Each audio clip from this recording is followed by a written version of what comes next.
Hi guys, welcome back to James and the Giant Peach by Roald Dahl. We're going to read page 19 today. This is page 67. I'm reading this for entertainment and pleasure reasons. It's all Roald Dahl's own work. Off we go, chapter 19. Look, cried the centipede just as they were finishing their meal. Look, that funny thin black thing gliding through the water over there. They all swung round to look. There were two of them, said Miss Spider. There are lots of them, said the ladybird. What are they? Asked the earthworm, getting worried. They must be some kind of fish, said the old green grasshopper. Perhaps they have come along to say hello. They are sharks, cried the earthworm. I'll bet you anything you like that they are sharks and they have come to eat us up. What absolute rot, the centipede said, but his voice seemed suddenly to have become a little shaky, and he wasn't laughing. I am positive they are sharks, said the earthworm. I just know they are sharks. And so, in actual fact, did everybody else. But they were too frightened to admit it. There was a short silence. They all peered down anxiously at the sharks, who were cruising slowly round and round the peach. Just assuming that they are sharks, the centipede said. There still can't possibly be any danger if we stay up here. But even as we spoke, one of those thin black fins suddenly changed direction and came cutting swiftly through the water, right up to a side of the peach itself. The shark paused and stared up at the company with small evil eyes. Go away, they shouted. Go away, you filthy beast. Slowly, almost lazily, the shark opened his mouth, which was big enough to have swallowed a perambula, and made a lunge at the peach. They all watched aghast, and now, as though at a signal from the leader, all the other sharks came swimming in towards the peach, and they clustered around it and began to attack it furiously. There must have been 20 or 30 of them at least, all pushing and fighting and lashing their tails and churning the water into froth. Panic and pandemonium broke out immediately on top of the peach. Oh, we are finished now, cried Miss Spider, wringing her feet. They will eat up the whole peach, and there'll be nothing left for us to stand on, and they'll start on us. She is right, shouted the ladybird. We are lost forever. Oh, I don't want to be eaten, wailed the earthworm, but they will take me first of all because I am so fat and juicy. I have no bones. Is there nothing we can do? Asked the ladybird, appealing to James. Surely you can think of a way out of this. Suddenly they were all looking at James. Think, begged Miss Spider. Think, James, think. Come on, said the centipede. Come on, James. There must be something we can do. Their eyes waited upon him, tense, anxious, pathetically hopeful. Chapter 20. There is something I believe we might try, James Henry Trotter said slowly. I'm not saying it'll work. Tell us, cried the earthworm. Tell us quick. We'll try anything you say, said the centipede. But hurry, hurry, hurry. Be quick and let the boy speak, said the ladybird. Be quiet and let the boy speak, said the ladybird. Go on, James. They all moved a little closer to him. There was a longish pause. Go on, they cried frantically. Go on. And all the time while they were waiting, they could hear sharks thrashing around in the water below them. It was enough to make anyone frantic. Come on, James, the ladybird said, coaxing him. I'm afraid it's no good after all, James murmured, shaking his head. I'm terribly sorry, I forgot. We don't have any string. We'd need hundreds of yards of string to make this work. What sort of string? Asked the old green grasshopper sharply. Any sort, just so long as it's strong. But, my dear boy, that's exactly what we do have. We've got all you want. How? Where? The silkworm, cried out the old green grasshopper. Didn't you ever notice the silkworm? She's still downstairs. She never moves. She just lies there sleeping all day long. But we can easily wake her up and make her spin. And what about me, may I ask? Said Miss Spider. I can spin just as well as any silkworm. What's more, I can spin patterns. Can you make enough between you? Asked James. As much as you want. And quickly. Of course, of course. And would it be strong? The strongest there is. It's as thick as your finger. But why? What are you going to do? I'm going to lift this peach clear out of the water, James announced firmly. You're mad, cried the earthworm. It's our only chance. The boy's crazy. He's joking. Go on, James, said the ladybird gently. How are you going to do it? Skyhooks, I suppose, jeered the centipede. Seagulls, James answered calmly. The place is full of them. Look up there. They all glanced up and saw a great mass of seagulls wheeling around and around in the sky. I'm going to take a long silk string, James went on, and I'm going to loop one end of it around the seagull's neck, and then I'm going to tie the other end to the stem of the peach. He pointed to the peach stem, which was standing up like a short, thick mast in the middle of his deck. Then I'm going to get another seagull and do the same thing again, then another, and then another. Ridiculous, they shouted. Absurd! Poppycock! Balderdash! Madness! And the old green grasshopper said, how can a few seagulls lift an enormous thing like this up into the air, and all of us as well? It would take hundreds, thousands. There is no shortage of seagulls, James answered. Look for yourself. We'll probably need 400, 500, 600, maybe even 1,000. I don't know. I shall simply go on hooking them up to the stem until we have enough to lift us. They're bound to lift us in the end. It's like balloons. You give someone enough balloons to hold, I mean really enough, and then up he goes. And a seagull has far more lifting power than a balloon. If only we have the time to do it. If only we are not sunk first by those awful sharks. You're absolutely off your head, said the earthworm. How on earth do you propose to get a loop of string around the seagull's neck? I suppose you're going to fly me yourself and catch it. The boy's dotty, said the centipede. Let him finish, said the ladybird. Go on, James. How would you do it? With bait.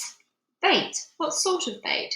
With a worm, of course. Seagulls love worms. Didn't you know that? And luckily for us, we have here the biggest, fattest, pinkest, juiciest earthworm in the world. You can stop right there, the earthworm said sharply. That's quite enough. Go on, the other said, beginning to grow interested. Go on. The seagulls have already spotted him, James continued. That's why there are so many of them circling around, but they daren't come down to get him while all the rest of us are standing here. So this is what... Stop, cried the earthworm. Stop, stop, stop. I won't have it. I refuse. I... Be quiet, said the centipede. Mind your own business. I like that. My dear earthworm, you're going to be eaten anyway, so what difference does it make whether it's sharks or seagulls? I won't do it. Why don't we hear what the plan is first, said the old green grasshopper. I don't give a hoot what the plan is, cried the earthworm. I'm not going to be pecked to death by a bunch of seagulls. You'll be a much nature, said the centipede. I shall respect you for the rest of my life. So will I, said Miss Spider, and your name will be in all the newspapers. Earthworm gives life to save friends. He won't have to give his life, James told them. Now listen, this is what we'll do. Chapter 21. Why, it's absolutely brilliant, cried the old green grasshopper when James had explained his plan. The boy's a genius, the centipede announced. Now I can keep my boots on after all. Oh, I shall be pecked to death, wailed the poor earthworm. Of course you won't. I will, I know I will. And I won't even be able to see them coming at me because I have no eyes. James went over and put an arm gently round the earthworm's shoulders. I won't let them touch you, he said. I promise I won't. But we've got to hurry. Look down there. There were more sharks than ever now around the peach.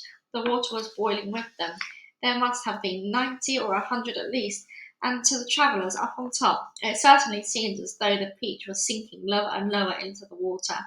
Action stations! James shouted. Jump to it! There's not a moment to lose. He was the captain now, and everyone knew it. They would do whatever he told them. All hands below deck except Earthworm, he ordered. Yes, yes, they said eagerly, as they scuttled into the tunnel entrance. Come on, let's hurry. And you, Centipede, James shouted. Hop downstairs and get that silkworm to work at once. Tell her she's never to spin like she's never spun before. Our lives depend on it. And same applies to you, Miss Spider. Hurry on down, start spinning. Chapter 22. In a few minutes everything was ready. It was quiet now on top of the peach. There was nobody in sight, nobody except the earthworm.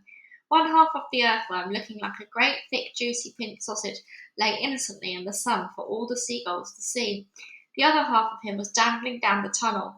James was crouching close beside the earthworm in the tunnel entrance, just below the surface, waiting for the first seagull. He had a loop of silk string in his hands. The old green grasshopper and the ladybird were further down the tunnel, holding on to the earthworm's tail, ready to put him quickly in out of danger as soon as James gave the word. And far below, in a great stone of the peach, the glowworm was lighting up the room so that two spinners, the silkworm and Miss Spider, could see what they were doing. The centipede was down there too, exhorting them both frantically to greater efforts, and every now and again James could hear his voice coming up faintly from the depths, shouting, "Spin, Silkworm, spin, you great fat lazy brute! Faster, faster, or we'll throw you to the sharks!" "Here comes the first seagull," whispered James. "Keep still now, Earthworm, keep still. The rest of you get ready to pull." "Please don't let it spike me," begged the Earthworm. I won't. Shh." Out of the corner of one eye, James watched the seagull as it came swooping down towards the Earthworm, and then suddenly it was so close that he could see its small black eyes and its curved beak. And the beak was open, ready to grab a nice piece of flesh out of the Earthworm's back. "Pull!" shouted James. The old green grasshopper and the ladybird gave the Earthworm's tail an enormous tug, and like magic, the Earthworm disappeared into the tunnel. And at the same time, up went James's hand, and the seagull flew right into the loop of the silk that he was holding out. The loop, which had been cleverly made, tightened just the right amount, but not too much, around its neck, and the seagull was captured. "Hooray!" shouted the old green grasshopper, peering out of the tunnel. "Well done, James!" Up flew a seagull with James paying out the silk as string as it went. He gave it about 50 yards and then tied the string up to the stem of the peach. "Next one!" he shouted, jumping back into the tunnel. "Up you get again, Earthworm. Bring some more silk, Centipede." "Oh, I don't like this at all," wailed the Earthworm. "It only just missed me. I've even felt the wind on my back as it went swishing past." "Shh!" whispered James. "Keep still. Here comes another one." So they did it again, and again, and again, and again. And the seagulls kept coming, and James caught them one after the other and tethered them to the peach stem. 100 seagulls!" he shouted, wiping sweat from his face. "Keep going!" they cried. "Keep going, James!" 200 seagulls, 300 seagulls, 400 seagulls. The sharks, as though sensing that they were in danger of losing their prey, were hurling themselves at the peach more furiously than ever, and the peach was sinking lower and lower still in the water. 500 seagulls!" James shouted. "Silkworm says he's running out of silk," yelled the centipede from below. "She says she can't keep it up much longer, nor can Miss Spider." "Tell them they've got to," James answered. "They can't stop now." "We're lifting," somebody shouted. "No, we're not. I felt it." "Put on a seagull, quick." "Quiet, everybody, quiet. Here's one coming now." This was the 501st seagull, and the moment that James caught it and tethered it to the stem with all the others, the whole enormous peach suddenly started rising up slowly out of the water. "Look out! Here we go! Hold on, boys!" But then it stopped, and there it hung. It hovered and swayed, but it went no higher. The bottom of it was just touching the water. It was like a deadly balanced scale that needed only the tiniest push to tip it one way or the other. "One more would do it," shouted the old green grasshopper, looking out of the tunnel. "We're almost there." And now came a big moment. Quickly the 502nd seagull was caught and harnessed to the peach stem, and then suddenly, but slowly, majestically, like some fabulous golden balloon, with all the seagulls straining at the strings above, the giant peach rose up, dripping out of the water, and began climbing towards the heavens. Alright, guys, thank you for listening. That is where I'm going to stop it there. The next chapter will be 23, and it will be on page 83. Lots of threes in that one.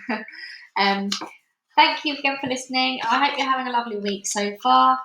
And until the next time, guys, bye-bye.